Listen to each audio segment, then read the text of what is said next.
안녕하십니까. 아도스 실무정합의 박윤정입니다. 이제 시험이 한 달 앞으로 다가왔죠. 마지막 마무리하는 차원에서 얼마 전에 출간되었던 아두스 두연 마무리 모의고사를 가지고 좀 어려웠던 문제, 정리가 필요한 문제 위주로 해서 복습하는 차원에서 한번 같이 풀어보도록 하겠습니다. 자, 일본 대륙법계 경찰 개념에 대한 설명 중 가장 옳은 것은 15세기 독일의 경찰 개념이 프랑스로 개성되어 국가행위 전반을 포괄하는 의미로 사용되었다. 자, 이 개념은 15세기에 프랑스의 개념이 독일로 개수가 되었죠. 그렇기 때문에 이 부분이 이제 틀린 내용이 되겠습니다. 서로 바꿔서 출제가 된 부분이죠. 샤프 오도독 이렇게 기억을 했습니다. 자, 16세기 독일의 경찰행정법은 교외행정을 제외한 국정 전반을 의미하였다. 이때 교외행정을 제외한 이 법이 나오는 것이 경찰행정법이 아니라 제국경찰법이죠. 이렇게 해서 이 법전 순서대로 하면은 제1죄 클지경 그렇게 기억을 했습니다. 자, 18세기 법치국가 시대에 국가작용의 분화 현상이 일어나서 국가작용의 분화 현상이 일어났다. 이때는 18세기가 아니라 17세기가 되겠죠. 17세기가 되겠습니다. 이때 경찰 국가 시대 때 처음으로 분화 현상이 일어났죠. 그때 이제 여기 있는 군사 제외가 제외됐죠.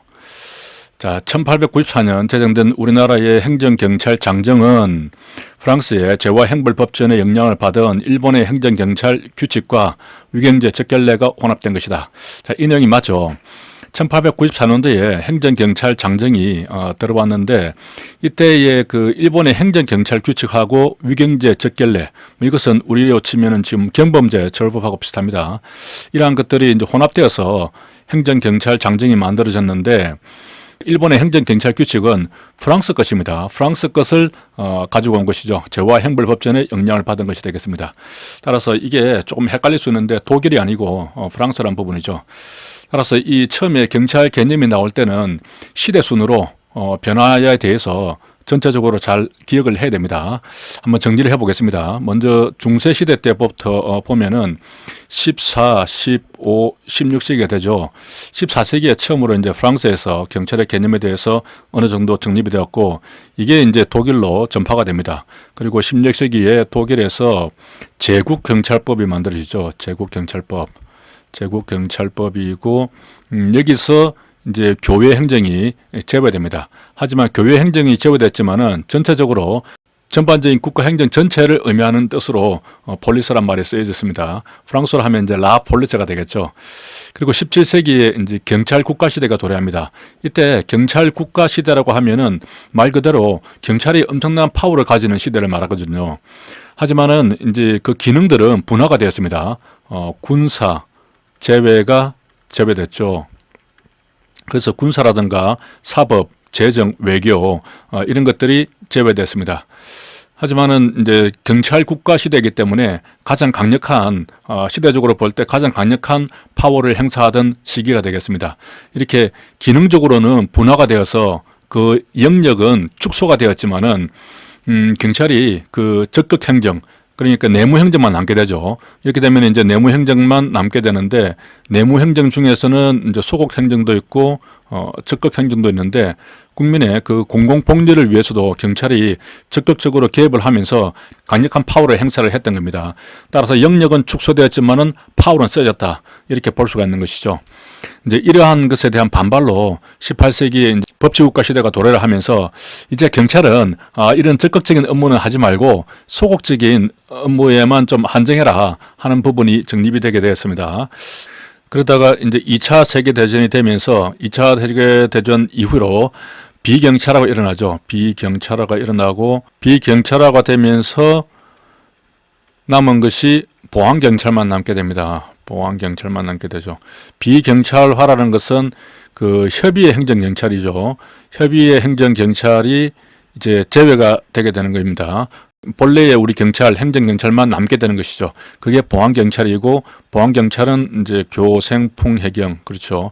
교통, 생활안전, 풍속, 해양경찰, 경비 이러한 기능들만 순수하게 남게 되는 것입니다. 협의의 행정경찰은 건영이라고 할 수 있죠. 건축경찰이나 영업, 위생과 같은 이러한 부분들은 이제 행정기관으로 이관이 되고 그것을 비경찰화라고 하고, 이렇게 비경찰화가 되고 남는 고유한 경찰의 업무인 보안경찰만 남게 되는 것입니다. 이렇게 시대 순으로 잘 기억을 해야 되는데 14세기 때문에 14세기 사프 이렇게 되죠. 5세기입니다. 오도독 이렇게 되죠. 그리고 16세기에는 교회행정이 제외됐기 때문에 육교에서 씹어버렸다 이렇게 기억을 했죠. 17세기에는 군사 제외가 되고 내무행정에 국한하게 되고 18세기에는 이제 소국행정이 되면서 적극행정이 제외됐습니다. 이렇게 2차 세계대전 이후에는 비경찰화가 되면서 협의회 행정경찰이 제외됐죠. 남는 것은 보안경찰이 되겠습니다. 자, 이것뿐만 아니라 그 법률이 제정된 순서도 좀 알아야 되는데요. 맨 처음에 나왔던 제국경찰법이 있었죠. 그리고 이제 18세기에 들어가면 일반 란트법이 있습니다. 그리고 프랑스의 제와 행벌법전, 그리고 크로이츠베르크 판결이죠. 그리고 지방자치법전, 경찰행정법 이렇게 제1죄 클지경 한 개의 죄가 크게 될 지경이다. 이렇게 법전의 순서도 기본적으로 기억을 좀 해야 되고요. 자, 다음 문제 보도록 하겠습니다. 갑오개혁 및 광무개혁 당시 경찰 제도에 관한 설명으로 옳은 것은 갑오개혁으로 경찰이 군 기능과 일반 행정으로부터 완전히 분화되었다. 맞나요? 군 기능으로부터 분리된 것은 맞는데 일반 행정으로부터는 아직 멀었죠. 나중에 이제 2차 세계대전 이후가 되어야 이런 위생 업무라든가 이런 부분들이 분화가 되겠습니다. 당시에는 이제 행정경찰 장정이 만들어지면서 소위 영감을 담당했다고 그랬죠. 소위 영감.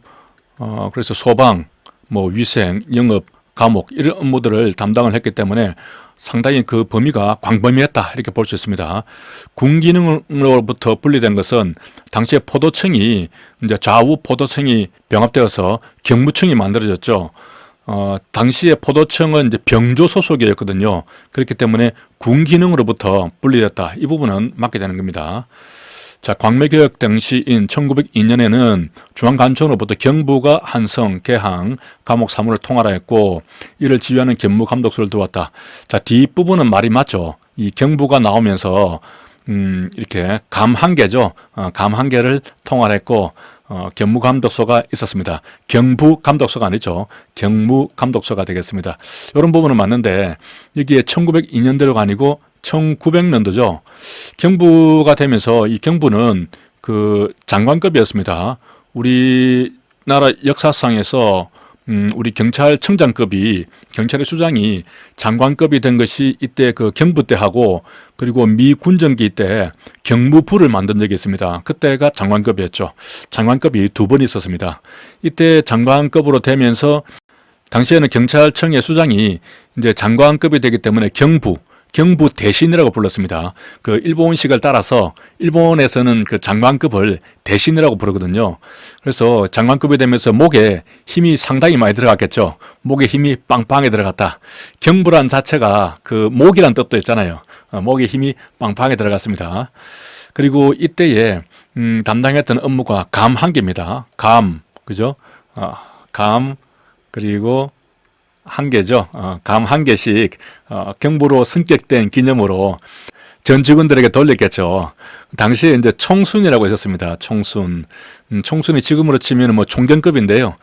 총순을 그 지방에 파견해서 관찰사의 업무를 보좌했다 하는 부분이 있습니다.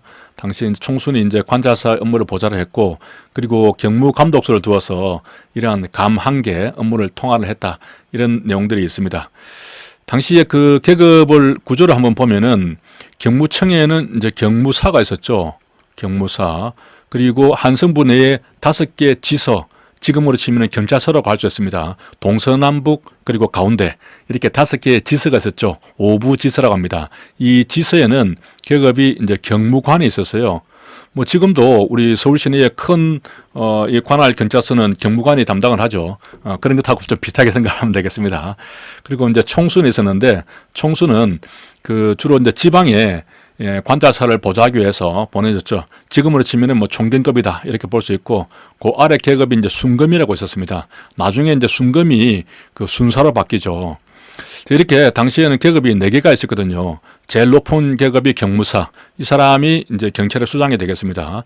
그리고 경무관, 뭐 총순, 지금으로 치면 총경하고 비슷하죠. 순금, 이렇게 네 가지 계급이 있었다.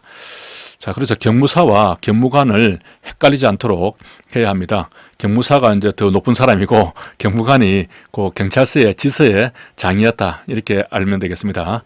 자, 이번에 행정경찰장정하고 유경제 적경례를 혼합하여 우리나라의 행정경찰 규칙을 만들었다. 이 부분이 좀 틀렸죠. 지금 일본에서는 당시의 규칙이고 우리가 장정이 되는 것이죠.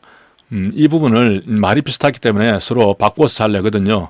그래서 일본에는 당시에 지금도 그렇지만 일본이 좀 약간 매뉴얼 사회잖아요. 그래서 일본은 규칙이란 말이 들어가면 일본 거고 우리는 힘쓰는 장정이다. 이렇게 해서 두 가지를 좀 구분을 해야 되겠습니다. 일본 가계의 결정에 따라서 가관문 관제에서 처음으로 경찰을 용어를 사용했다. 이 말이 맞죠. 가관문 관제에서 처음으로 경찰이라는 용어를 사용하였다. 자, 다음 문제 6번 한번 보겠습니다. 경찰법이죠. 그리고 국가경찰위원회 규정, 또 자체 사무에 관한 규정사항, 국경위 및 시도자치경찰위원회에 대한 설명으로 가장 옳은 것은 시경위는 특별한 사유가 있는 경우를 제외하고는 매월 2번 위원장이 소집한다. 자, 이 부분이 맞습니까? 이것은 이제 국경위 이야기죠. 시경위는 월 1회 이상으로 되어 있습니다. 1회 이상이고 국경위가 한 달에 2번이죠. 자, 국경위 위원 2명 이상과 행안부 장관 또는 청장은 위원장에게 임시회의 소집을 요구할 수 있다. 임시회의 소집과 관련해서도 국경위는 2명이 아니라 3명입니다. 자, 이런 부분이 상당히 좀 디테일한데 시경위하고 비교가 되기 때문에 이런 부분들을 잘 기억을 해야 되겠습니다. 시경위는 2명 이상이죠. 국경위의 위원장은 필요한 경우에 임시회의를 소집할 수 있지만 행안부 장관은 위원장이 임시회의 소집을 요구할 수 있을 뿐이다. 행안부 장관이 직접 소집을 할 수는 없다는 얘기죠. 자, 이 내용이 맞게 되겠습니다. 경찰의 사무를 지역적으로 분담하게 수행하기 위해서 시도지사 소속으로 시도경찰청을 둔다. 시도지사가 아니라 그냥 시도에 둔다라고 되어 있습니다. 따라서 지역적으로 시도경찰청을 그 지역에 둘 뿐이지 시도지사 소속으로 두는 것은 아닙니다. 자, 이 시경위와 국경위가 이게 지금 상당히 대비가 되기 때문에 간단하게 정리를 한번 해보겠습니다. 자, 국경위가 있고 시경위가 있죠.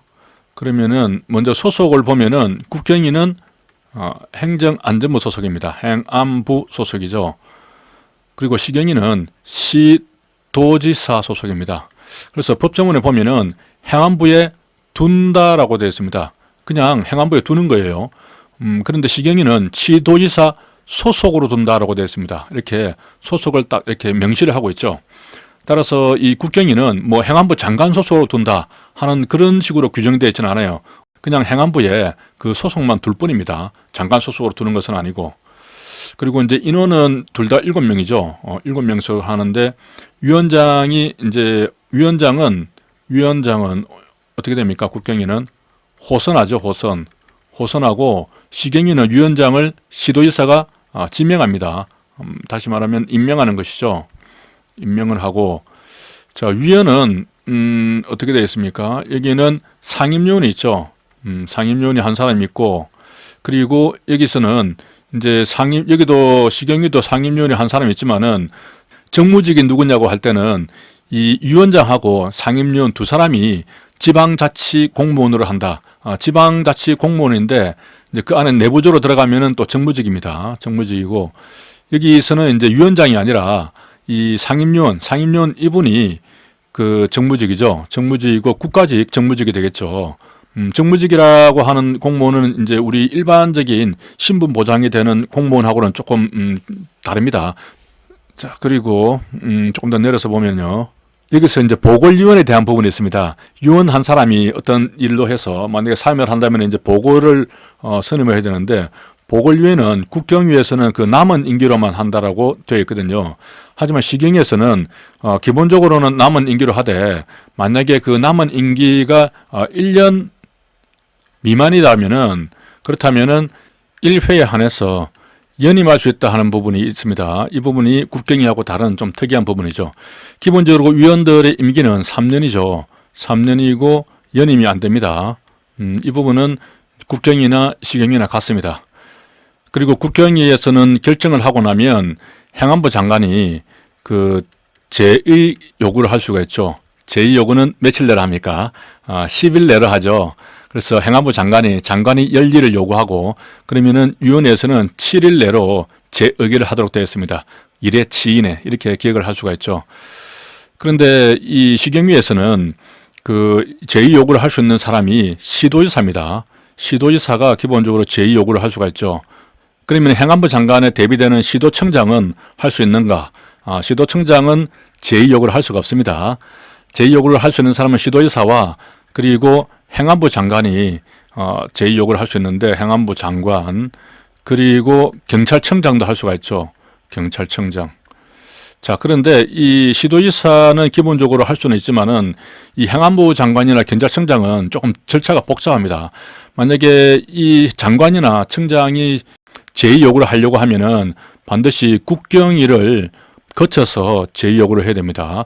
그리고 국경위를 거쳐야 될 뿐만 아니라 다이렉트로 시경위에다가 제의를 다시 의결해 주시오 이렇게 요구를 할 수는 없고 국경위를 거친 다음에 시도지사에게 제의 요구를 한번 해주시면 어떻겠습니까? 라고 시도지사에게 사정을 해야 되는 거죠.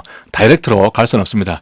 그게 뭐 기본적으로 좀 이치가 맞죠. 왜냐하면 시경위는 그 지방자치단체 소속이기 때문에 국가행정에서 다이렉트로 제의를 요구하는 것은 조금 맞지 않는 것 같습니다.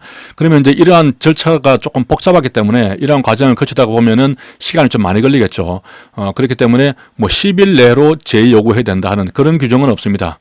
다만 이제 아무튼 그러한 요구에 따라서 시도지사가 제의 요구를 하게 되면은 그러면은 위원회는 7일 이내로 시경위에서도 7일 이내로 제의를 해야 되는 것이죠. 다만 여기서는 이제 국경위하고 조금 다른 부분이 있습니다. 시경위가 좀 파워가 세죠. 원래 이제 시경위의 그 의결 정족수는 제적 과반수 출석을 해서 출석 과반 찬성인데 여기서 이제 제의를 할 때는 만약에 이 제적 과반수가 출석을 해서 이 중에서 3분의 2가 이전에 했던 결정하고 동일한 결정을 해버리면은 원래 했던 그 결정이 확정이 돼버립니다. 그러니까 출석 3분의 2가 찬성을 하면 확정이 되는 것이죠. 그래서 출석 3분의 2가 찬성한다. 출산이 찬 재의결이니까 재테크다. 뭐 그런 말을 제가 만들었었는데요. 아무튼 이런 좀 특이한 부분이 있다. 이렇게 좀 기억을 하시면 되겠습니다. 그리고 회의와 관련해서도 여기에 계속 좀 적어보겠습니다. 국경위는 정기회를 한 달에 월 2회 소집하게 되어 있죠. 근데 시경위는 1회 이상으로 되어 있습니다. 이게 좀 다르죠. 이렇게 서로 구분이 됩니다. 2회와 1회 이상 이렇게 되어 있죠. 그리고 임시회의를 소집할 수가 있는데 임시회의는 기본적으로 이제 위원장이 소집을 합니다. 그런데 이 위원장에게 요구를 할 수 있는 사람이 장관 그리고 청장 그리고 위원 3명 이상입니다. 그래서 관세청이죠. 관세청입니다. 국경이니까 국경에 관세청에서 관세 같은 세금은 정리를 하죠. 정기회 2번이기 때문에 정리, 국경 관세청 정리 이렇게 기억을 할 수가 있고요. 시경위는 이에 대비해서 이제 한 달에 한 번 이상만 회의를 하면 되고 소집은 마찬가지로 위원장이 할 수도 있지만은 또 도지사도 할 수가 있습니다. 도지사가 할 수가 있고 그리고 여기에 대별된다면 여기 경찰청장에 대비되는 것이 시도청장인데 시도청장은 힘이 없습니다. 지휘를 받는 사람이라서 임시회를 소집을 할 수가 없죠. 그리고 위원 3명인데 여기서는 위원이 2명이 되겠습니다. 위원 2명 이상이 요구를 하면은 임시회를 소집을 하게 되는 것이죠. 이렇게 조금 미세하게 좀 다른 부분들이 있습니다. 자, 7번. 경찰 공무원법상 임용 결각 사유 그리고 당연퇴직 사유에 대한 설명으로 옳지 않은 것은 자, 피한정 후견인은 경찰 공무원으로 임명될 수 없다. 맞죠?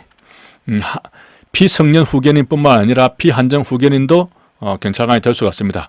국가공무원인 경우에는 피한정 후견인도 국가공무원은 될 수가 있거든요. 하지만 경찰은 어렵다. 경찰 공무원으로 재직 중에 직무 관련해서 자격정지 선고유예를 받은 경우에는 당연퇴직 사유에 해당하지 않는다. 자, 자격정지 선고유예를 받은 경우에는 일반적으로 안 되죠. 하지만은 특별한 경우에는 당연퇴직 사유가 되는 경우가 있습니다. 자, 이런 횡령과 같은 경우죠. 뭐 어떤 경우가 있습니까? 뭐 금성 횡령해서 자선하더라도 당연퇴직한다. 뭐 그런 말이 있었는데 뭐 금품이나 뭐 선 관련 혹은 횡령, 뭐 횡령이면은 이제 업무상 뭐 공금을 횡령한다는 이제 그런 부분이죠. 이런 경우가 돼버리면 원래는 자격정지 이상의 선고유예를 받아버리면 당연퇴직이 안 되는데 이때는 이런 경우에도 자격정지 이상의 선고유예를 받으면 자선이 되겠죠. 자선이 되면은 당연퇴직 사유에 해당이 되겠습니다. 자, 성범죄와 관련해서는 성백만세죠.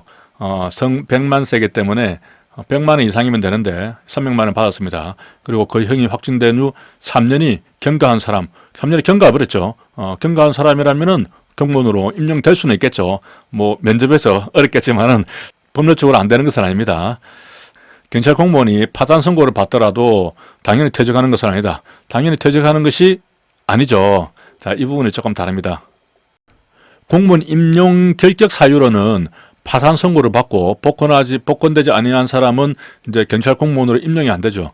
하지만 이미 임용이 되었다면, 경찰 공무원이 되었다면은 이후에 파산 선고를 받더라도 그 면책 신청을 할 수가 있습니다.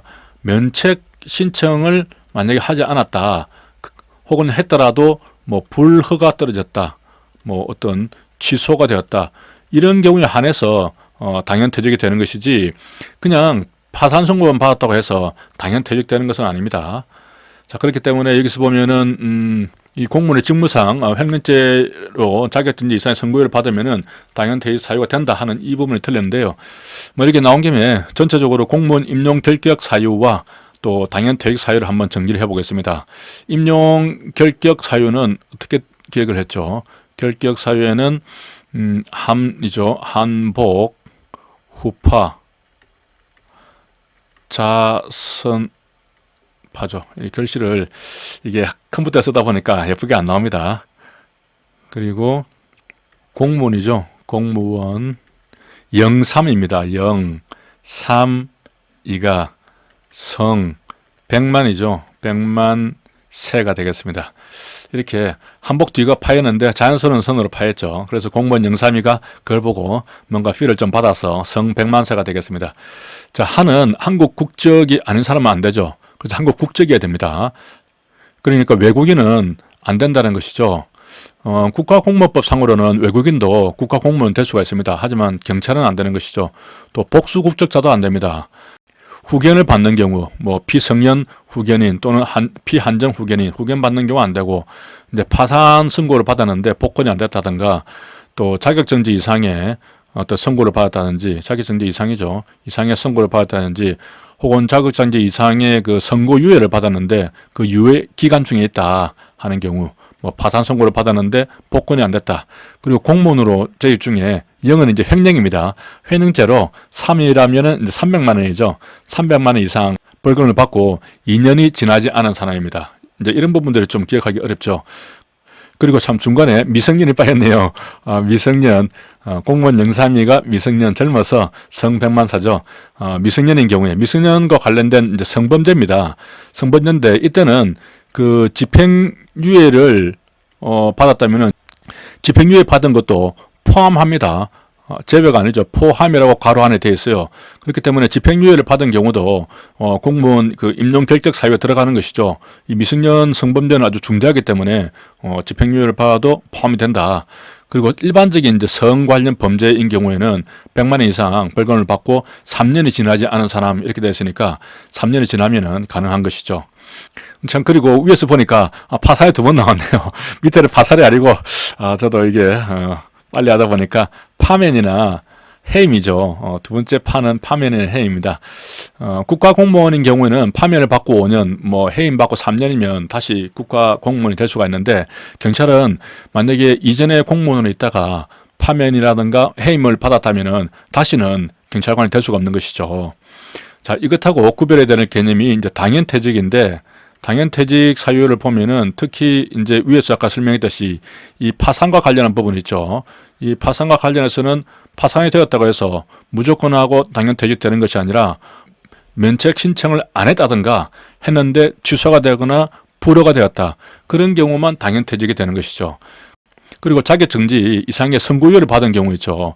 이 선고유예를 받은 경우도 이제 임용 결격 사유에서는 그 선고유예 기간 중에 있으면은 임용이 안 되겠죠. 그래서 그 선고유예 기간이 지나면은 가능할 텐데, 하지만은 이제 당연퇴직 사유로는 기본적으로 선고유예를 받더라도 당연퇴직은 되지 않는데 금품이라든가 성, 횡령죄라든가 이런 것들로 해서 자격정지 이상의 선고유예를 받았다. 그러면은 당연퇴직 사유가 되는 것입니다. 자, 이런 부분들이 조금 차이가 있죠. 자, 8번 보겠습니다. 경찰 공무원 임용 영상, 임용권의 위임에 대한 설명으로 적절하지 않은 것은 청장으로부터 임용권을 위임받은 시도의사는 경감 또는 경위로 승진 임용에 관한 권한을 제외한 임용권을 시도자치위원회에 다시 위임할 수 있다. 자, 시도의사는 경감 경위로 승진, 이것에 관한 것은 제외하고 다시 시경위에다가 위임한다로 되어 있죠. 할 수 있다가 아니라 한다죠.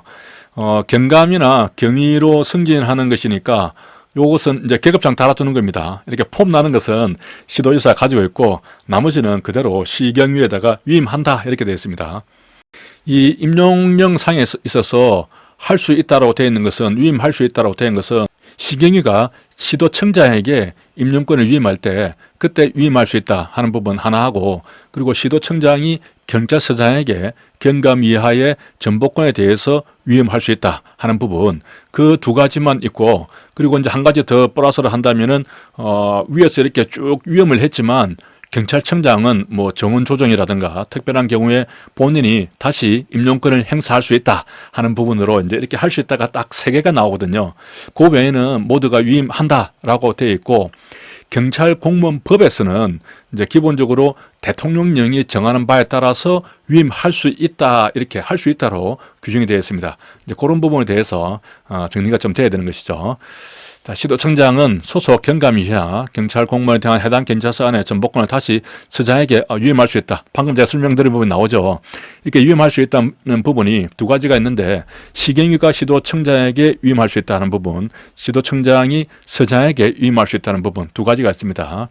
자, 경찰청장은 대학이나 뭐 인재개발원 이런 소속기관 등의 장에게 소속 경찰 공무원 중 경정에 전복, 파견, 휴직, 이 부분은 이제 파전복 휴직이죠. 파전복 휴직 되겠습니다. 에 관한 권한과 경감 이하의 임용권을 위임한다. 맞죠? 맞습니다. 이제 경정 중에서도 파전복 휴직과 그리고 경감 이하에 대해서는 기본적으로 임용권을 위임한다. 자, 임용권이 위임에도 불구하고 청장은 이런 뭐 정원 조정이라든가 이런 경우에는 임용권을 다시 행사할 수 있다. 이때도 할 수 있도록 되어 있죠. 이렇게 위임하고는 직접적인 관계는 안 되지만 본인이 다시 찾아와서 위임한 것을 찾아와서 임용권을 행사할 수 있다 이렇게 되어 있습니다. 이 임용권의 위임과 관련해서는 조금 복잡한 면이 있죠. 그래서 한번 여기서 정리를 해보겠습니다. 자, 먼저 임용권에 대해서는 대통령이 있죠. 대통령은 총경 이상에 대해서 합니다. 총경 이상에 대해서 기본적으로 하는데 안 하는 부분이 있죠. 총경에 뭡니까? 강정, 전복, 휴직은 하지 않죠. 이런 부분은 좀 간단하니까 경찰청장이 하시오. 나는 안 하겠습니다. 이렇게 되죠. 강등이나 정직, 전복, 복직, 휴직, 직위해제 이런 부분이 되겠습니다. 그리고 좀 폼 나는 것, 경정에 신규 채용, 승진, 면직, 신성면에 대해서는 대통령이 하겠다 이렇게 했습니다. 자, 그러면 이제 경찰청장은 어떻게 되느냐? 원칙적으로 이제 경정 이하에 대해서 할 수 있는데 위에서 총경에 대해서 대통령께서 안 하신다고 하니까 이 부분은 바로 경찰청장이 하게 되겠습니다. 이렇게 되는 것이고, 이제 기본적으로 경정 이하에 대해서 할 수 있는데 경정에 대해서는 대통령이 신성면에 대해서 해버리니까 신성면은 못하는 거죠. 못하는 것이고, 또 경정 중에서 파전복 휴직은 또 이 부분도 좀 간단하니까 그 시도청장이라든가 시도의사에게 바로 위임을 해버립니다. 그래서 이 부분은 하지 않습니다. 자, 경감이나 경위에 대해서는 기본적으로 하지는 않는데, 다만 그 신규 채용한다 혹은 경감이나 경위로 승진시킨다 이런 부분에 대해서는 나한테 사전 승인을 받고 좀 해라. 이렇게 사전 승인을 가지고 있죠. 그러니까 임용권을 임용권을 경찰청장이 가지고 있는 것은 아닙니다. 다 위임이 돼버리죠. 하지만 사전에 승인은 받아라 이렇게 되는 겁니다. 자, 경찰청장이 이제 위임을 하게 되는 게 시도지사에게 위임을 하게 되죠. 시도지사에게 위임할 때는 자치사무에 대해서만 하게 됩니다. 자치사무에 대해서 하는데 이 중에서 그 괄안에 보면은 이제 지파는 제외한다 하는 부분이 있죠. 지구대 파출소 업무는 자체 사무가 아니기 때문에 제외한다 이렇게 되어 있습니다. 지구대 파출소 업무는 뭐 자체 사무도 하죠. 순찰하는 경우는. 하지만은 일반적으로 우리가 그 112 신고를 받을 때는 또 많은 부분이 국가 경찰 사무와 연관이 되기 때문에 종합적인 사무를 한다 이렇게 볼 수 있어서 자체 사무에는 제외되고 있습니다. 이렇게 경찰청장이 시도지사에게 위임을 할 때 제외되는 것이 있죠. 신규 채용과 면직에 대해서는 주지 않습니다. 막 경찰관은 새로 뽑아버리고 혹은 경찰관 마음대로 막 잘라버리고 그러면 안 되니까 이 시도지사에게 경감 이하에 대해서 위임을 하면서도 신규 채용이라든가 이 면직에 대한 권한은 아예 처음부터 주질 않습니다. 그러면 이제 그 신면을 제외한 경감 이하에 대해서 임용권을 받는데, 그런데 이제 경정에 대해서도 일부 받는 게 있어요. 우리 자체 사무를 하는 그 경정에 대해서 어떤 경우냐면은 위에서 파전복 휴직은 하지 않는다고 했으니까 경찰청장이 이 부분은 이렇게 자체 사무에 대해서는 이제 시도이사가 하게 되는 겁니다. 그리고 기본적으로 이제 경감 이하에 대한 권한을 모두 받게 되는 것이죠. 자, 하지만 이제 그 임용령에 따르면은 이 시도이사는 이러한 모든 권한을 다시 시경위에다가 위임한다 이렇게 되어 있습니다. 위임하는데 이때도 하나가 안 넘어가는 게 있죠. 경감, 경위로 승진 임용하는 경우, 승진하는 경우는 이제 계급장 달아주는 거죠. 계급장 달아주는 폼 나는 것은 시도이사가 하겠다. 그래서 요거 하나는 이제 시도이사가 여전히 가지고 있습니다. 요거를 제외한 나머지를 이제 시경위에 주게 되는 것이죠. 그러면 이제 시경위가 가지고 있는 권한을 다시 한번 정리를 해보면, 이제 경정에 대해서는 아까 시도이사가 받은 경정에 대한 파전복 휴직 있죠. 이게 다시 그대로 내려옵니다. 이렇게 내려올 수밖에 없죠. 그렇기 때문에 경정에 대해서 파전복 휴직을 하게 되고, 이제 경감이나 경위를 보면은 맨 처음에 경찰청장이 그 시도지사에게 줄 때부터 신규 채용이라는 면직은 아예 안 줬잖아요. 그렇기 때문에 여전히 이제 신규 채용은 가지고 있지 않죠. 그리고 면직도 가지고 있지 않습니다. 그런데 또 승진에 관해서도 승진은 이게 시도지사가 본인이 생사를 하겠다고 폼 나는 것은, 그러니까 또 시경위는 가지고 있지 않죠. 승도 가지고 있지 않습니다. 그렇게 되면은 결국 신승면은 경감이나 경위에 대한 신승면은 없는 것이죠. 이렇게 됩니다. 그리고 이제 기타 이제 경위까지니까 경사 이하에 대해서는 이제 모든 것을 가지고 있게 되는 것이죠. 자, 경찰청장은 이제 그 시도청장 등 소속 기관 등의 장에게도 또 위임을 하겠죠. 방금은 자체 사무에 대해서 시도지사에게 위임을 했지만, 이때 이제 위임을 하게 되면 이제 소속 기관 등의 장인데, 이때는 이제 시도청장도 포함이 되겠습니다. 주로 이제 시도청장을 가지고 이야기를 하겠습니다. 이때는 이제 경감 이하에 대해서 기본적으로 다 위임을 하는데, 경정에 대해서도 아까 청장이 안 한다는 부분, 국가경찰에 대해서는 이 부분은 내려오겠죠. 그리고 경감 이하에 대해서 하게 됩니다. 자, 그런데 여기서도 약간의 제한이 있죠. 여기서는 이제 우리 시도청장은 신규 채용이라든가 면직에 대한 부분을 제외하고 준 게 아니죠. 전부 다 준 겁니다. 그렇기 때문에 새롭게 이 각 지방청, 각 시도청 소속으로 해서 경감 이하에 대해서 신규 채용을 한다든지 또 뭐 승진을 한다든지 이렇게 다 임용을 할 수 있는 것이죠. 자, 하지만은 여기서 제외되는 것은 경감, 그죠? 경위로에 신규 채용한다든지 승진을 한다든지 신승입니다. 이것에 대해서는 경찰청장의 사전 승인을 받아라 했으니까 사전 승인을 받아야 되는 것이죠. 요런 제약은 있습니다. 그죠? 요런 제약이 있고 그 외에는 모든 권한을 다 받게 되는 것이죠. 그리고 이제 시도청장은 또 위임을 누구에게 합니까? 서장에게 합니다. 서장은 서내에 있는 경감 이하에 대한 전보권을 모두 위임하게 되는 것이죠. 자, 경찰청장이 또 하게 되는 게 이제 우리 규정에 보면은 요것뿐만 아니라 또 하나만 더 이렇게 엮어내면 국수본부장에게도 또 위임하는 부분이 있습니다. 국수본부장. 국수본부장에는 국수본 내에, 그죠? 국수본 내에 이때는 경정 이하에 대한 전보권을 모두 다 위임을 하게 되는 것이죠.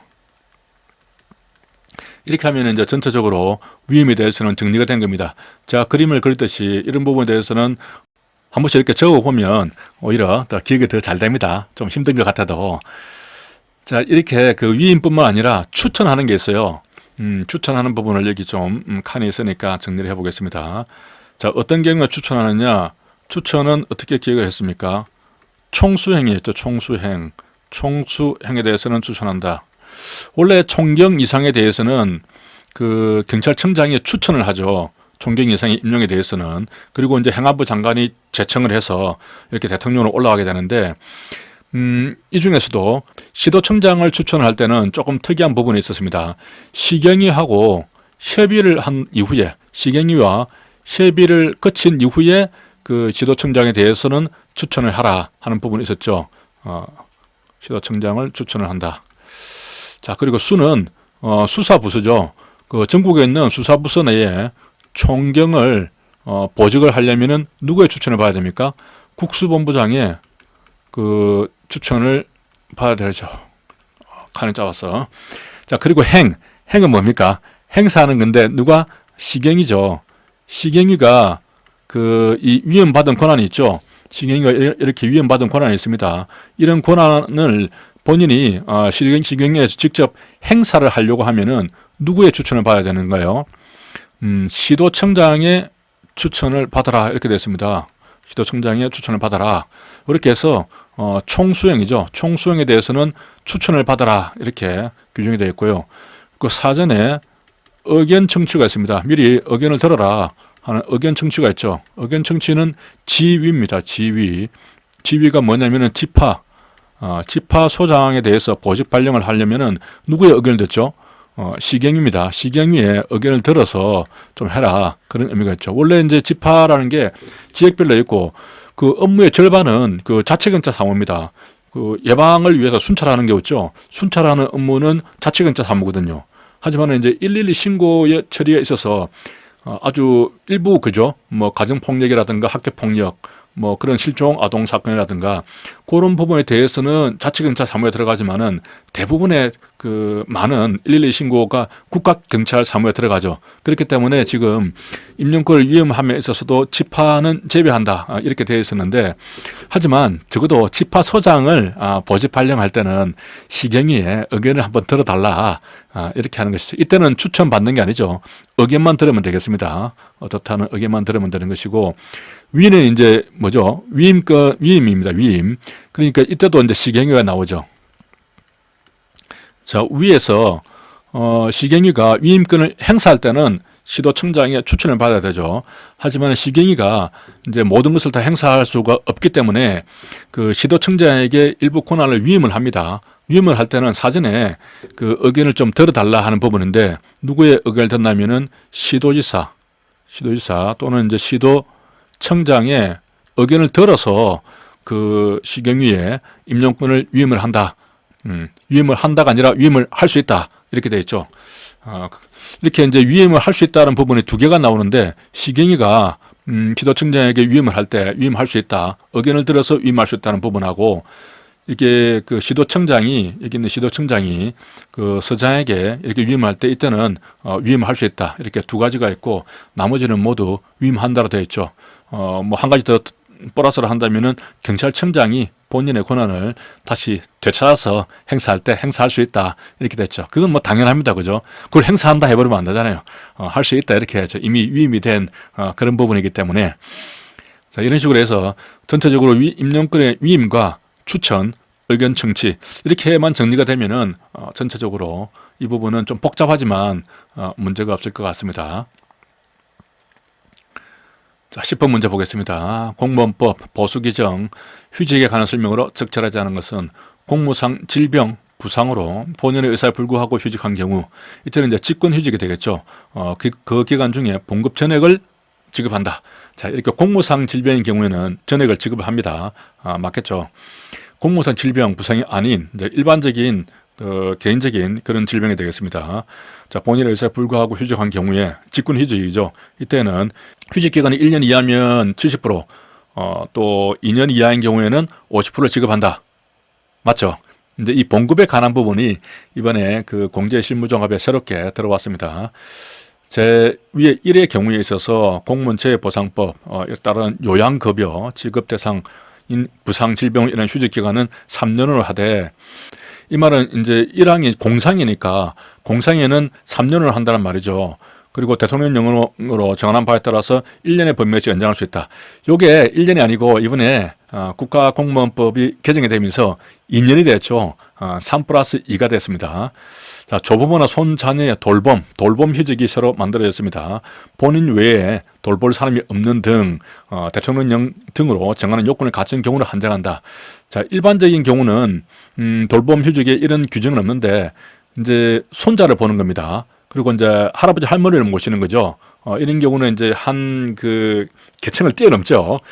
그렇기 때문에 이런 경우에는 특별히 본인 외에는 돌볼 사람이 없다 하는 그런 사정이 있는 경우에 한해서 이런 돌봄 휴직을 인정을 해준다는 겁니다. 자, 또 직권 휴직에 대해서 한번 정리를 해봐야죠. 직권 휴직에 대해서 정리를 해보겠습니다. 자, 직권 휴직에는 어떤 게 있나요? 생로병사법이죠. 직권, 하느님의 직권으로 생로병사를 관장합니다. 생로병사법이 있죠. 생은 이제 생사, 소재불명이죠. 이때는 3개월 이내를 합니다. 3개월 이내를 하는 것이죠. 이건 이제 국가공무원법 상에는 생사, 소재불명이 3개월 이내로 되어 있고, 우리 경찰공무원법 상에는 뭐 실종 선고 시까지 그렇게 되어 있습니다. 그건 좀 참고로 하시고요. 이 3개월하고 좀 헷갈릴 수 있는 게 피보안 관찰자인 경우에는 피보안은 한 달이죠. 한 달 동안 소재가 확인 안 되면은 그 집행을 중지한다 하는 부분이 있습니다. 이때는 이제 피보안이니까 연결해서 한 달 이렇게 좀 기억을 할 수 있고요. 그리고 이제 노동조합에 전임을 할 수 있고, 병이 이제 병으로 휴직을 하는 경우인데, 이 경우에는 이제 기본적으로 1+1년이죠. 1+1년이고, 공사인 경우는 3+2년입니다. 요게 이제 요번에 새로 개정이 되어서 추가되었죠. 이때 이제 1+1 할 때 처음에 1년 동안은 월급을 70%를 주는 거예요. 그리고 두 번째 1년을 할 때는 이때는 이제 50%를 주는 것이죠. 이렇게 이제 처음에는 7이고 두 번째는 5다. 이걸 잘 기억을 해야 되는 겁니다. 물론 이제 공상인 경우에는 전액을 지급을 하게 되어 있고요. 우리가 그 병으로 해서 휴직을 하면은 치료를 하겠죠. 치료하면은 치료 이렇게 빨리 읽어보면 7하고 5처럼 느껴지죠. 치료. 그래서 70%와 50%를 기억을 하기 바랍니다. 이게 이제 치료가 나오는 게 그 우리 한국 사회도 보면은 소방이 우리 경찰에서 분리된 시점이 치료하는 소방이 분리됐죠. 그때도 치료가 나옵니다. 1975년도에 소방이 민방위 본부로 이관이 되었죠. 치료한다.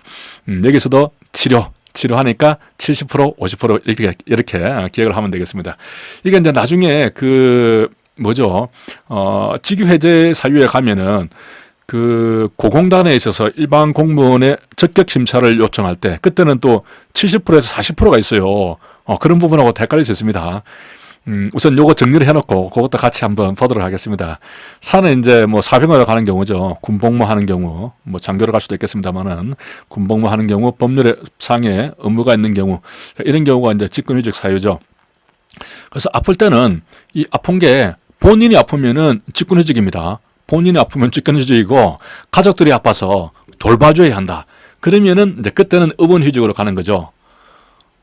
사실은 이제 본인이 아파서 저 좀 쉬고 싶은데요. 이렇게 해서 휴직계를 낸다. 그게 의원휴직 아니냐? 이라고 착각을 할 수 있어요. 하지만은 직권휴직입니다. 직권휴직이란 것은 규정에 보면은 본인의 의사에 불구하고 명한다 이렇게 되어 있습니다. 따라서 본인의 의사에 불구하고 명하기 때문에 뭐 몸이 좀 아픈 직원이 있다. 그러면은 힘들게 근무를 한단 말이죠. 야, 박순경, 너 좀 쉬어야겠어. 아닙니다. 열심히 하겠습니다. 아니야, 내가 볼 때 너 쉬어야 돼. 직권휴직이야. 본인의 의사에 불구하고 명하는 겁니다. 그게 이제 직권휴직이다. 의원휴직은 어떻게 되어 있죠? 의원휴직은 명할 수 있다. 그죠? 명할 수 있다. 이렇게 규정이 되어 있습니다. 그래서 의원휴직은 본인이 아닌 뭐 가족들을 돌보기 위해서 휴직을 할 때 그때가 의원휴직이 되는 것이죠. 아까 이 급여가 나온 게 있었는데 이렇게 좀 헷갈릴 수 있겠더라고요. 보니까요. 그 직위해제 사유에 보면은 그 고공단이 있습니다. 고공단의 그 일반 공무원 있죠. 이건 이제 일반 공무원이라서 사실은 우리하고는 크게 관계가 없는데 이게 그 올해 그 승진 시험 때 나왔잖아요. 월급이 3개월 내에서는 70% 주다가 3개월 이후가 되면 40%가 되죠. 이게 40%가 있어요. 이거하고 이 치료하는 거하고 헷갈리면 안 됩니다. 그래서 이때는 일반 공무원에 대해서 적격 심사라고 하거든요. 적격 심사를 요구한다. 그러니까 이제 고위공무원단에 있는 일반 공무원이 이게 좀 자격이 있는가, 실적이 있는가, 적격한가에 대해서 심사를 요구하는 겁니다. 그러면 직위 해제가 되는 거예요. 그런데 이때 보면은 적격 심사를 요구할 때 적격 심사가 나오죠. 여기서도 이제 여러 걸 좀 피웁니다. 적 하면은 지읒은 숫자법으로 치읓하고 같기 때문에 7이 되죠. 적격 심사 마지막에 4가 나오죠. 4가 나오니까 7에서 40%다 이렇게 기억을 좀 하면 되겠습니다. 그래서 이렇게 우리 그 직군휴직 때 공상이 아닌 질병하고 잘 구분을 해서 기억을 하시기 바랍니다. 자, 다음 문제. 행정기본법 상의 취소와 철회에 대한 설명으로 적절하지 않은 것은 행정청은 위법 또는 부당한 처분에 전부나 일부를 소급해서 취소할 수가 있다. 그렇죠. 다만 당사자의 신뢰를 보호할 가치가 있는 등 정당한 사유가 있다면 장래를 향하여 취소할 수 있다. 맞나요? 맞죠. 자, 이 경우에 취소는 기본적으로 소급해서 취소를 합니다. 그리고 신뢰를 보호해야 된다. 그러면은 장래를 향해서 취소한다. 원칙적으로는 소급해야 되는데 신뢰를 보호하기 위해서는 장래를 향해서 취소한다. 원래 의미는 이제 철회의 의미가 되겠죠. 하지만은 취소할 수 있다라고 이렇게 용어를 쓰고 있습니다. 법령 등의 변경이나 사정 변경으로 처분을 더 이상 존속시킬 필요가 없게 됐다. 그러면은 철회할 수 있다. 여기서 이제 우리 행정기본법상에 나오는 철회의 그 요건에 대해서 기억을 해야 되는 것이죠. 철회의 요건은 어떻게 되어 있습니까? 여기 나와 있듯이 법령의 변경, 또 사정 변경, 또 한 가지가 있는데 뭐죠?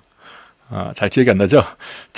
철회한다. 철회하면은 무슨 철회, 뭐 김장철회 이런 것처럼 공사철회, 이렇게 공사철회를 생각하십시오. 그러면 이제 법공사철회 이렇게 기억을 하면은 법령 위반이라든가 공익을 위해서 사정 변경인 경우에 이 세 가지 중에서 어느 하나에라도 해당이 되면은 그러면은 철회를 할 수가 있습니다. 철회. 이제 요거 나오는 거 하고 비슷한 게 뭐가 있냐면은 사후 부관의 요건이 있죠. 사후 부관. 사후 부관은 어떤 경우에 할 수가 있느냐? 이건 어떻게 기억했죠? 사후 부관이 사후 부검하고 좀 비슷하죠. 사후 부검하고 비슷해서 변사체인 법동사 했으면은 변사체입니다. 이때는 법동사가 됩니다. 법률의 변경이 있거나 당사자가 동의했거나 혹은 사정 변경이 있는 경우 이런 경우에는 이제 사후 부관을 할 수가 있죠.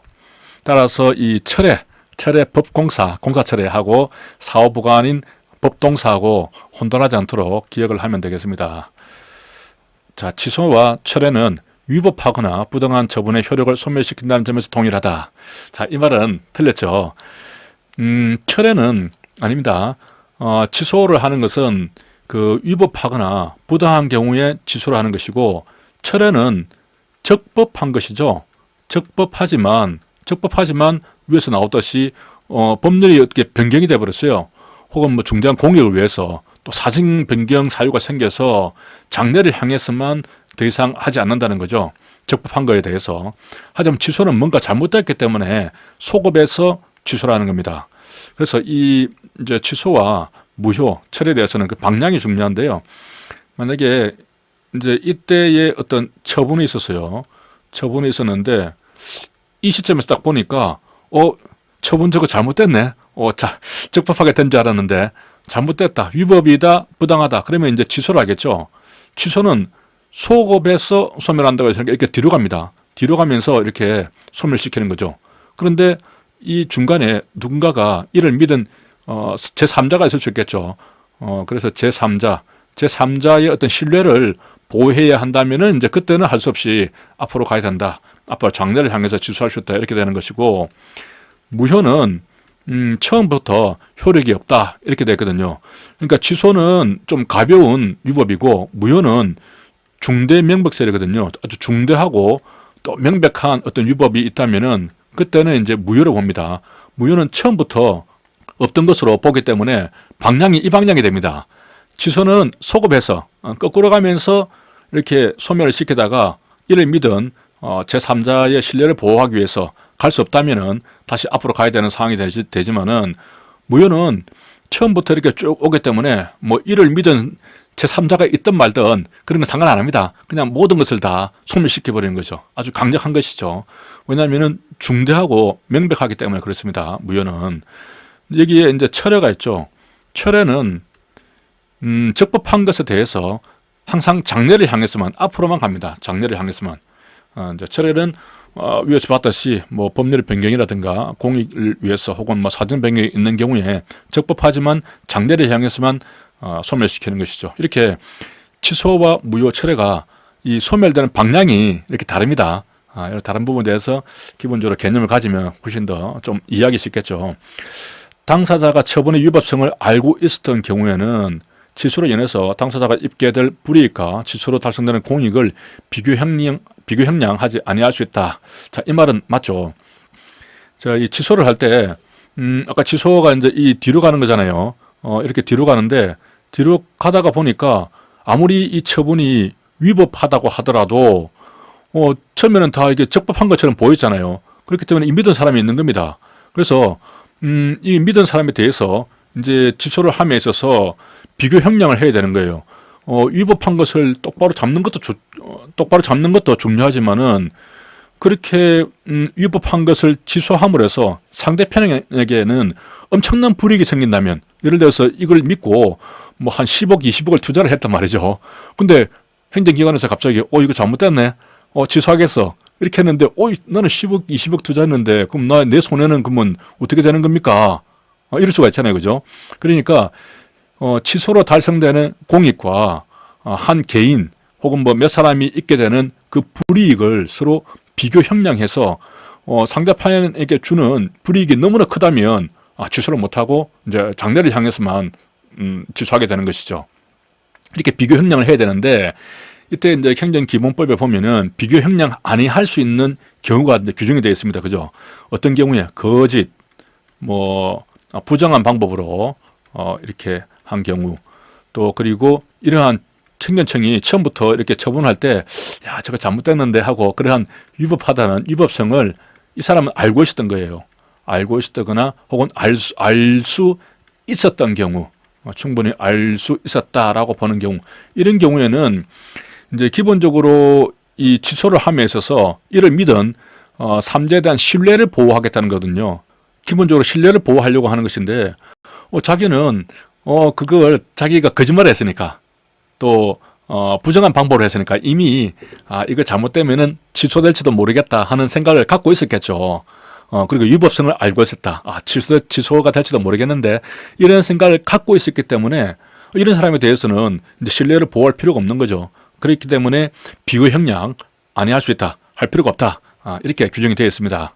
그래서 이런 부분을 좀 잘 봐야 되고요. 자, 계속해서 보도록 하겠습니다. 자, 계급제와 직위분리제를 비교한 것으로 적절하지 않은 것은 직위분리제보다 계급제가 직업공무원제도 정착에 유리하다. 어떻습니까? 계급제가 더 정착에 유리하겠죠. 직업공무원제도는 기본적으로 이제 평생 동안 이 공무원을 직으로 삼는 것인데, 기본적으로 계급제는 사람을 뽑아서 인간 유지의 그러한 방식이죠. 직위분리제는 그 직무 유지의 방식이 되겠습니다. 그래서 그 직무에 맞도록만 뽑고, 계급제는 일단 사람을 뽑아서 훈련을 시키는 방식이기 때문에 계급제가 훨씬 더 직업공무원제 정책에 유리하다, 이렇게 볼 수 있습니다. 자, 계급제는 인사 배치가 신축적이며 충원은 폐쇄적이지만, 직위분리제는 인사 배치가 비신축적이며 충원은 개방형이다. 자, 이것은 맞는 말이죠.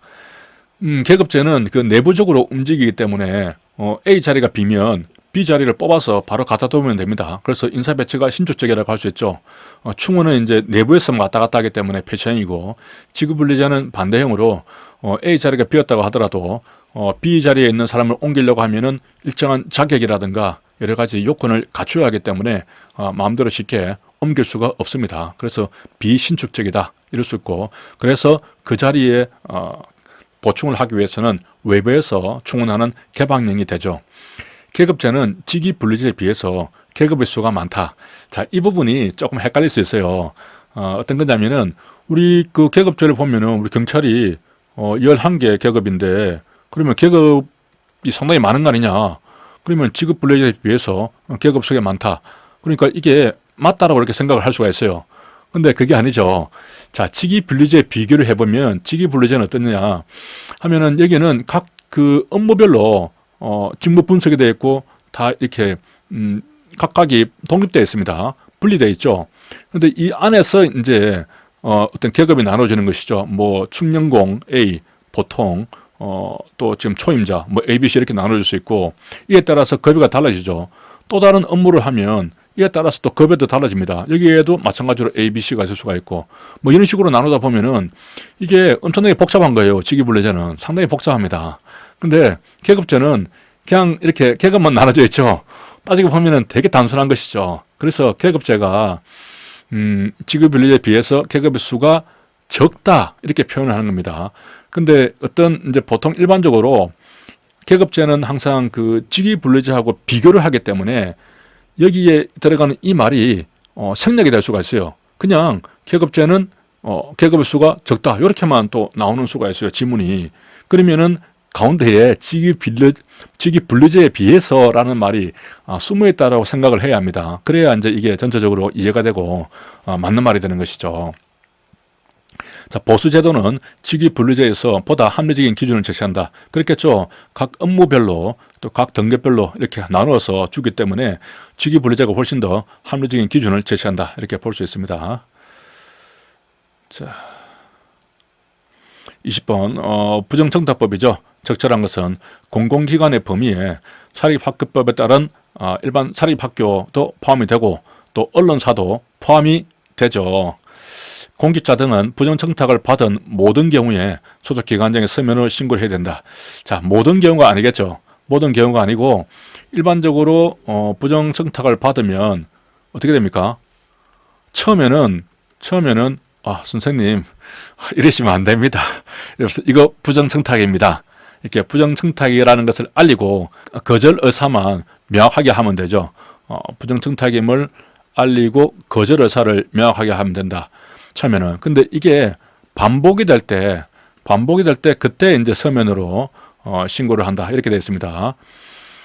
이것과 비슷한 부분이 그 경찰청 행동 강령에 보면은 상관의 위법 부당한 그 지시에 대해서 처음에는 어떻게 됐죠? 처음에는 소명하고 따르지 않거나 이렇게 됐습니다. 그리고 행동 강령 체인관하고 상담할 수 있다 이렇게 되어 있죠. 그런데 이제 이게 반복이 되면은 어떻게 됩니까? 반복이 되면은 이제 행동 강령 체인관하고 상담해야 한다 이렇게 되어 있습니다. 이때도 이제 보면은 처음과 그 반복이 됐을 경우가 구분되게 되어 있죠. 그래서 부정청탁을 받은 모든 경우에 소속기관장의 서면으로 신고하는 것은 아닙니다. 여기서 좀 구별을 해야 되는 개념이 그 금품수수가 있습니다. 돈을 누가 봉투를 놔두고 간 거예요.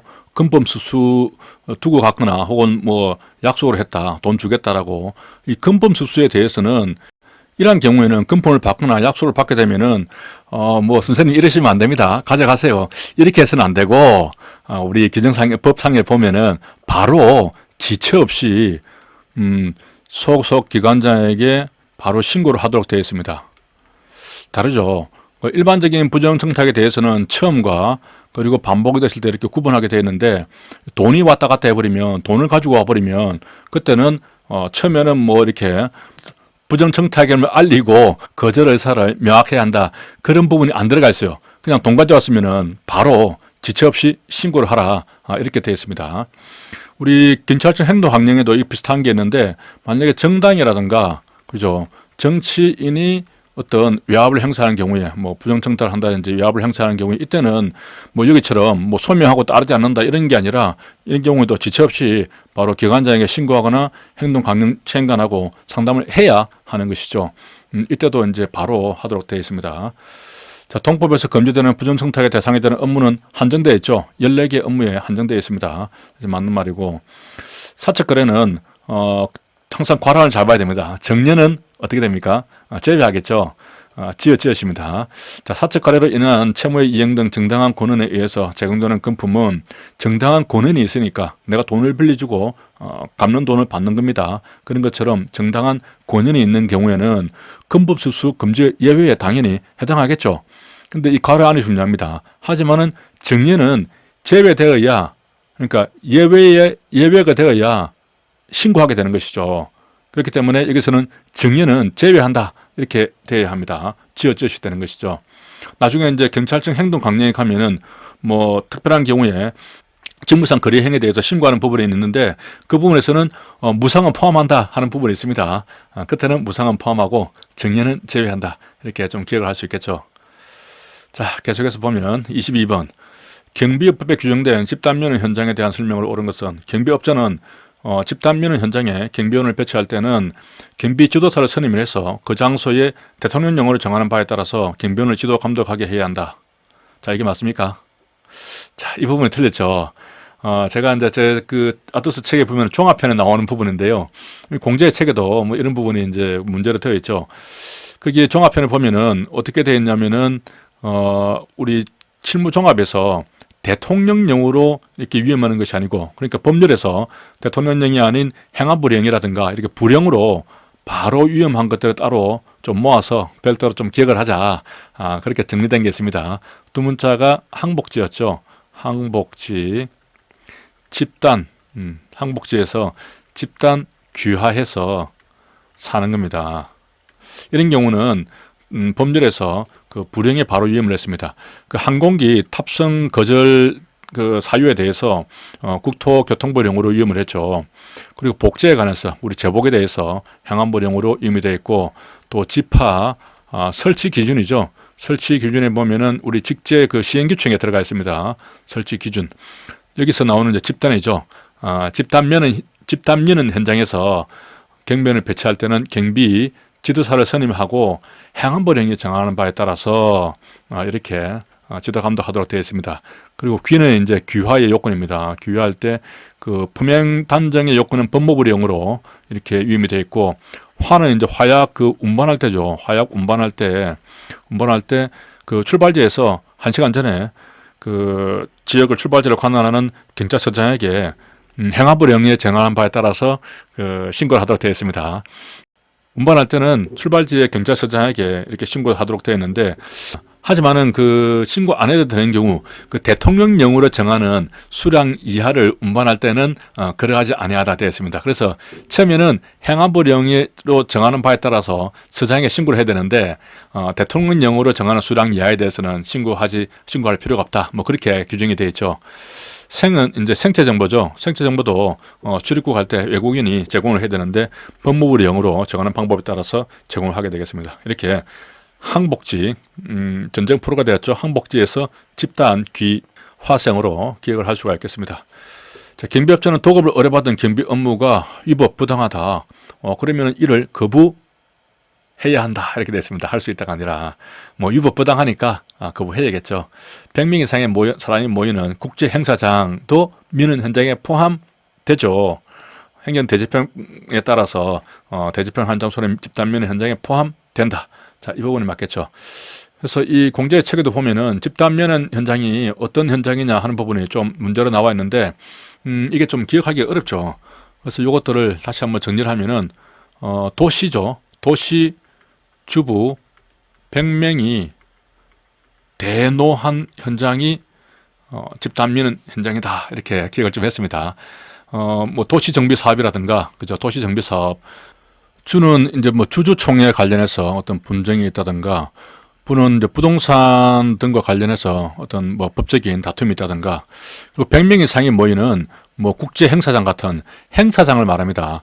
이게 행사장이 그 집단 민원 현장에 들어간다는 것이 조금 특이하죠.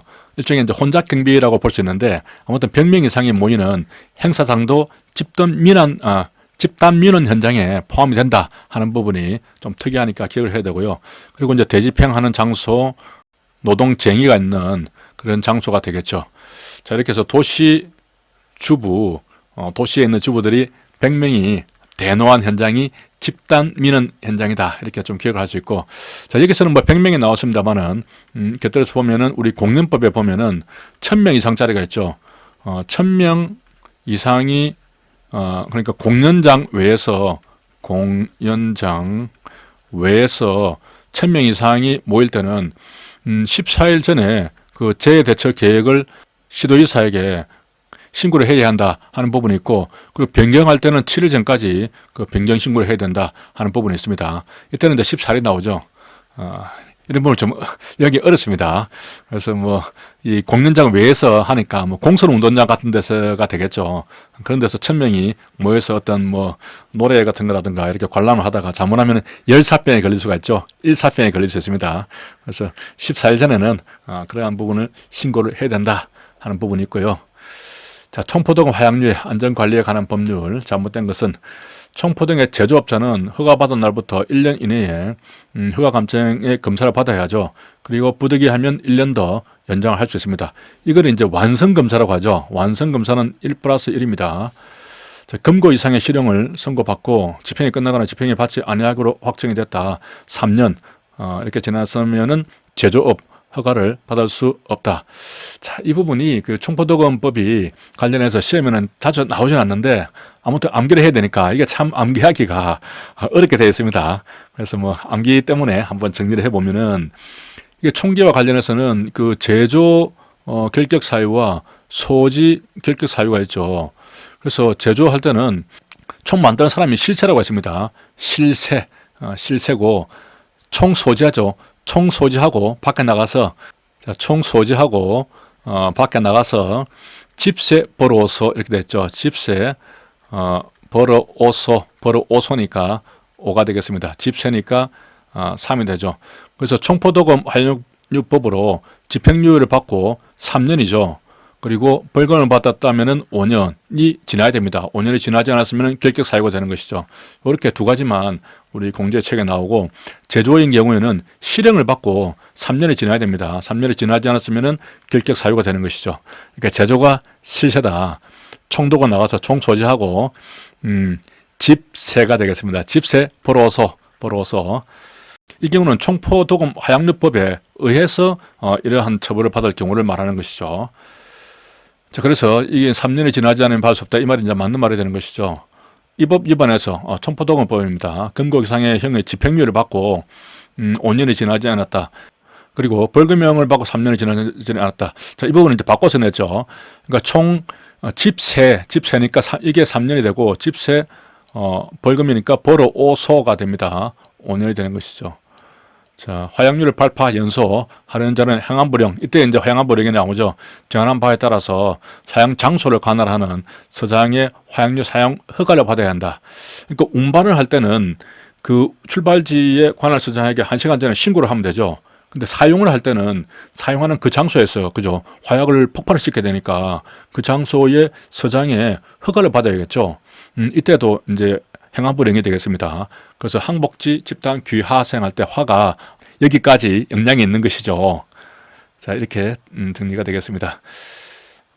자, 다음 문제 27번. 유류품 수사할 때 차관적으로 서로 연결이 바르게 된 것은, 자, 이것도 암기하기가 상당히 좀 어렵습니다. 그래서 이제 어려운 부분들만 제가 골라놨죠. 자, 이것은 제가 풀 때도 보면 항상 헷갈려요. 이게 맞는지 안 맞는지 항상 헷갈리는데, 어쨌든 같이 한번 풀어보겠습니다. 기본적으로 이제 두 문자는 회장이죠. 회장, 연인이 완보로 천천히 걸어갑니다. 완보로 동행하죠. 동행. 이렇게 일단 적어 놓고, 이것은 기회성입니다. 이것은 장소와 관계되죠. 그리고 관련성입니다. 관련성은 범인하고의 관련성을 말하겠죠. 범인, 사람이 있으니까. 완은 이제 완전성이 되는 것이죠. 완전하게 보존되어 있는가. 동은 동일한가 이렇습니다. 행은 범행에 사용된 것과 동일한가 이렇게 됩니다. 그래서 위에서 이제 인이 나왔을 때는 범인과 관련성이 있는가, 뒤에 행이 나왔을 때는 범행과 관계되는가 이렇게 연결되는 것이죠. 이렇게 기본적으로 이제 네 가지를 딱 기억을 해야 되고, 이것들을 골라내는 요령은 어떤 기여가 있었는가, 범인이 유리할 기여가 있었는가, 이게 그 범인하고 관련이 되는가 하는 부분이죠. 그렇기 때문에 요 두 부분은 주어가 범인이 이렇게 나옵니다. 범인이. 그리고 이 두 가지는 이제 어떤 물건이 완전한가, 물건이 그 범행 당시와 동일한가, 이렇게 물건이 이렇게 나옵니다. 주어가. 그래서 주어가 무엇인가에 따라서 기본적으로 나눠줘야 돼요.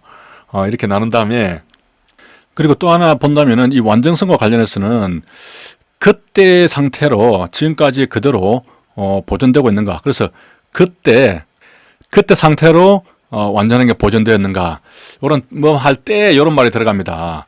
그래서 이제 이런 부분들에서 좀 착안을 해야 되는데, 어쨌든 이런 부분들을 이것을 좀 기억하기 어렵더라도 일단 기본적으로 이제 위에 두 개는 범인의 주어가 나오고 뒤에는 물건에 대한 이야기다 하는 부분을 좀 포인트를 잡고 찾아보겠습니다. 자, 먼저 범인이 이렇게 나오죠. 범인이 이렇게 나오면 이 기회성 아니면은 관련성 둘 중에 하나거든요.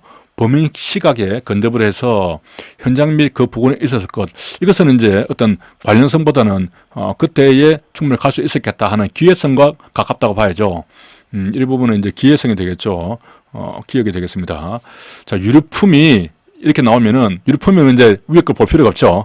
밑에 거 봐야 됩니다. 완전성 아니면은 동일성입니다. 범행 때와 같은 성질을 가지고 있을 것. 이렇게 그때 당시하고 비교를 하는 부분입니다. 범행 때와 같은 성질로 현재도 완전하게 보존되어 있을 것. 이런 때가 나오면은 완전성으로 봐야 돼요. 이 완전성하고 동일성이 상당히 좀 구분하기 어렵거든요. 그렇기 때문에 이것은 완전성, 이렇게 디귿으로 봐야 되고, 자, 범인이 이렇게 나오죠. 범인이 주가 나오기 때문에 이 둘 중에 하나입니다. 유류품과 동종의 물건을 소유, 휴대하고 있었을 것. 그러니까 관련이 되는 거죠. 이렇게 되면 이제 기회성이라기보다는 동종의 물건을 소유하고 있었다, 휴대하고 있었다. 비슷한 물건을 가지고 있었단 말이지, 원래. 관련성이 있는 겁니다. 이렇게 관련성. 그러면은 니은이 되겠죠. 자, 물건의 존재가, 물건 존재의 경과가 명확할 것. 자, 물건이 먼저 나오니까, 주어가 나오니까 완전성 아니면은 동일성입니다. 그죠? 그러면은 이제 물건 존재의 경과가 명확해야 되니까, 완전성은 그때와 지금하고 비교를 해봤을 때 완전하게 보존되었는가, 이런 부분이기 때문에 물건 존재 경과가 명확하다는 것은 동일성을 봐야 되는 겁니다. 이런 부분들이 이제 조금 애매하긴 해요. 아무튼 이 동일성하고 완전성하고 좀 헷갈리면, 완전성은 그때 당시하고 지금하고 비교를 했을 때 완전하게 보존되고 있는가, 이렇게 그때와 이런 말이 들어갑니다. 그래서 상장 때와 이런 말이 들어간다는 것, 요거 두 개가 들어가는 게 지금 예시로 나와 있기 때문에 요게 나오면은 완전성이고, 좀 헷갈리면 동일성이다, 이렇게 좀 생각을 하면 되겠습니다. 자, 범인이 사람이 나오죠. 그럼 이 둘 중에 하나입니다. 유류품에 존재하는 사용 버릇을 가지고 있었다. 기회성보다는 좀 관련성에 가깝다고 봐주죠. 그러면은 이제 관련성이면 니은이 되는 것입니다. 물건의 유리사항과 진술이 합치될 것. 물건이 이렇게 나오니까 둘 중에 하나인데, 뭐 그때와 이렇게 하는 되는 게 아니죠. 그러면은 이제 동일성으로 봐야 되는 것이죠. 물건이 그때 상하고 합치되는 동일성이다. 이렇게 동일성 같으면 리얼이 되는 것입니다. 이 문제가 상당히 좀 어려운 문제예요. 이게 볼 때마다 저도 헷갈리더라고요. 헷갈리는데, 어쨌든 기본적으로 이 두 문자로 좀 기억을 하고, 특히 이제 완전성과 동일성을 구분할 때는 뭐뭐 할 때 이렇게 했다는 부분은 완전성이다. 그때와 지금을 비교를 했을 때 완전하게 보존되고 있는가, 이렇게 봐야 되고, 자, 범인이 이렇게 나오면은 요 위에 두 개지 중에서 하나고, 물건이 이렇게 주어가 나오면 완전성이나 동일성과 관계된다. 이렇게 해서 매번 마지막까지 한번 이렇게 풀어보시고 정리를 해야 될 것입니다. 자, 다음 문제 보도록 하겠습니다. 좀 많이 넘어가네요. 시간이 좀 많이 지났죠. 자, 37번. 다음 아래 보기에서 보안관찰 해당 범죄는 모두 몇 개인가? 자, 이 보안관찰 범죄를 골라내는 것도 간간히 시험에 나오는데 이게 참 쉽지가 않아요. 그죠? 이 부분들로 한번 전체적으로 정리를 해보도록 하겠습니다. 자, 먼저 보안관찰 해당 범죄는 이제 먼저 형법에 있는 부분이 있죠. 형법에 있는 부분이 있고, 또 군형법에 있는 경우가 있고, 그리고 국가보안법, 그죠? 국가보안법에 있는 경우, 이렇게 세 가지가 있습니다. 자, 형법에 있는 경우는 유치한 여간첩이죠. 유치한 여간첩이 내목살 특이라고 합니다. 내목살 특이라고 하죠. 외환 유치자 같은 경우죠. 여적죄, 간첩죄, 그리고 내란 목적 살인죄입니다. 내목살 특이라고 합니다. 특수 이적죄인데 뭐 원래 법 명칭은 없지만 뭐 여러 가지 뭐 이렇게 앞에 말이 붙으면서 무슨 이적죄 뭐 이런 게 있습니다. 그래서 일반 이적죄하고 구분을 해서 이렇게 특수 이적죄로 구분할 수가 있고요. 그러면 이제 군 형법상에서는 이제 유치한 여간첩이 그거를 보면서 내목살 특이라고 합니다. 그래서 이제 그 감독하는 간첩이 봤죠. 반군 간첩 입을 보고, 그죠? 입을 보고 일이 난 줄 알았습니다. 일이. 여기서는 이제 일반 이적죄죠. 일반 이적죄가 되고, 뭐 이런 말이 들어가는 거, 뭐 말 들어가는 거, 그리고 이제 간첩죄, 이불보고죠. 이불보고. 그리고 일반 이적죄가 되겠습니다.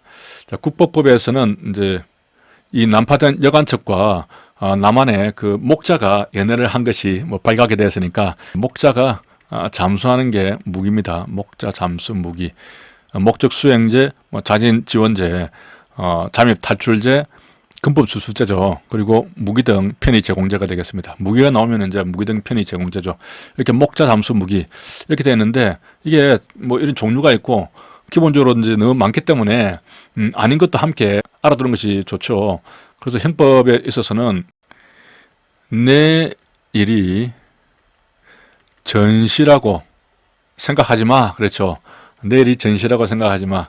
그리고 군 형법상에 보면은 담불보고 이렇게 기억을 했습니다. 그리고 이제 국가보안법은 목자 잠수 무기 말고는 나머지는 다 안 되는 것이니까 별도로 제가 기재는 하지 않았죠. 그래서 단순한 내란죄라든가 일반 이적죄라든가 전시 계약불 제공죄인가요? 하여튼 그런 죄는 해당되지 않는 것이죠. 단순한 내란죄는 안 되는 겁니다. 위에 있는 내란 목적 살인죄는 이 보안관찰죄에 들어가는데 내란죄는 해당되지 않는다. 그리고 특수 이적죄, 이적죄 이런 것들은 다 포함이 되는데 일반 이적죄는 포함이 안 된다는 것이죠. 담불보고는 이제 단순 반란 불보고죄입니다. 위에 이제 입을 보고하고 담불보고하고 서로 구별이 되는 개념이죠. 자, 그렇게 해서 이걸 골라내면 됩니다. 되게 어렵습니다. 형법상 시설 제공 이적죄, 이적죄니까 이건 특수 이적죄죠. 그럼 보안관찰죄에 해당이 되고 내 일이 전시라고 생각하지 마 했으니까 내란죄는 안 됩니다. 내란 목적 살인죄는 되죠. 내목살 특이는 됩니다. 그리고 이전 목적 반란, 이불보고죠. 이불보고는 여기에 해당됩니다. 이불보고는 해당되는데 담불보고는 안 되죠. 그리고 군형법상 일반 이적죄, 군형법상의 일반 이적죄는 포함이 되는데 형법상의 일반 이적죄는 포함이 안 됩니다. 그리고 찬양고무죄, 이게 목자 잠수 무기니까 찬양 고문은 들어가지 않죠. 목자 잠수 무기 할 때 잠이 들어가니까 요건 들어가고 이렇게 조금 어려운 문제가 되겠습니다. 1회 모의고사 풀이는 여기까지 하겠습니다. 생각보다 시간이 많이 걸렸네요. 제 원래 계획은 1회부터 4회까지 전부 한꺼번에 다 해설을 하려고 했는데 생각보다 시간이 좀 많이 걸렸기 때문에 나눠서 하도록 하겠습니다. 수고하셨습니다.